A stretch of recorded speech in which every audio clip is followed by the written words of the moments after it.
Hello, मी दिव्या. तर मी आज बनवत आहे खरवस किंवा कच्च्या दुधाच्या वड्या. तर त्यासाठी मी इथे अर्धा लिटर कच्चं दूध घेतलेलं आहे.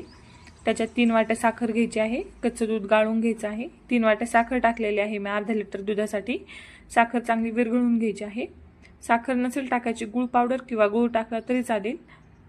चांगलं विरघळून घ्यायचं आहे. विरघळून झाल्यानंतर त्याच्यामध्ये विलायची पावडर, काजू बदाम नसले टाकायचे तरी चालतात, पण विलायची पावडर टाकायची, त्याने टेस्ट चांगली येते.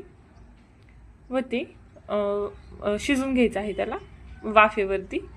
अशा प्रकारे खाली पाणी टाकलेलं आहे मी व त्याच्यावर स्टँड ठेवले आहे.